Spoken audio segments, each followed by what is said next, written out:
Hello guys, and welcome to another quick tutorial from Vintage Radar. Today I'm going to show you how to wind your Seiko 5 SRPD model. This tutorial is going to work for other models as well. For example, today we also have the SRPG model right here on the right, and I also have a vintage Seiko from the 70s, I believe, that I have right here.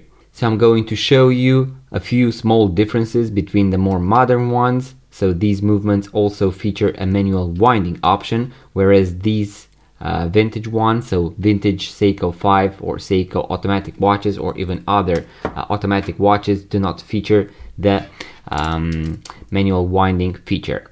So as you can see here guys, on the back we have a see-through back. So here we have the movement, and you can see that there is a small metallic part that rotates as I rotate the watch. So this means that as you wear the watch, this metallic part, which is called a rotor, is going to spin, and that is going to wind the watch. So as you shake the watch or as you move your wrist around, this rotor is going to spin and it is going to wind the movement. So it is going to do the winding for you. That is why they are called self-winding mechanisms or self-winding watches. Now, as you can see, the watch is not ticking, but if I give it a few shakes, you will be able to see that the watch is going to jump start, and as you can see, the watch has started to tick. So that is the easiest way to wind your Seiko automatic watch, by actually wearing it. So you can give it a few shakes before putting on the wrist, you can set the time and date, and then wearing it will do the rest. Now when it comes to vintage automatic watches, Seiko 5 watches, you will be able to see that this particular model, for example, does not feature a manual winding option. So these vintage pieces can only be activated, so they can only be winded by wearing them or shaking. As you can see, this one has started as well, so this one is ticking as well. So this can only be winded by wearing. Now when it comes to modern Seiko watches, you will be able to see that they also feature some of the movements a manual winding option.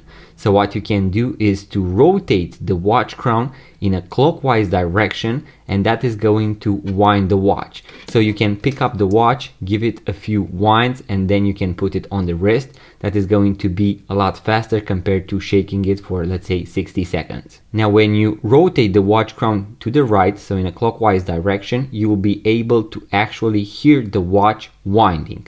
Here I have the SRPG model, and this one also features the manual winding option. I would say that this has a better feeling, so the feedback that you feel on the wrist, on your fingers as you rotate the watch crown, so as you wind it, is a lot more pleasant. You can feel it better compared to the SRPD model. So this particular model also features a manual winding option. If you want to know whether your movement features or not a manual winding option, you can easily look up your model or the movement inside, because some of these models actually have the same movement inside, and then you can know whether it has that option or not. Or if you rotate the watch crown to the right, you'll actually hear the watch wind.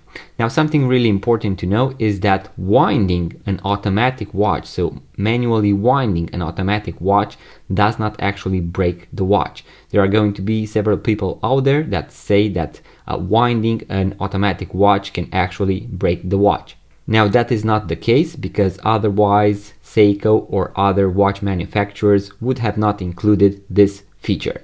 Now something really important to know is that when you manually wind your automatic watch, more gears are going to be engaged. So as you can see, when I rotate the watch, so the rotor does its job. This is the only moving piece that we have. But when I wind the watch, more wheels, more gears, as you can see, are going to rotate, and they are going to be engaged. Thus, this is going to increase the wear on your movement a little bit more. Not by much, but that is the only thing that you want to keep in mind. If you only use the manual winding option on your automatic watch, it is going to need a service faster compared to those that only use the rotor on the back, so to those people that only wear them on the wrist. So guys, that was the quick tutorial that I had for you today. You now know how to wind your Seiko 5 Seiko automatic watch modern or vintage, it doesn't matter. I hope you found it useful. If so, make sure to give it a thumbs up and subscribe to this YouTube channel in case you want to watch even more videos about watches, vintage watches, watch tutorials and watch unboxing videos. Leave a comment, let me know what you thought, what you would like to see next on this YouTube channel, and I'm going to see you on the next one.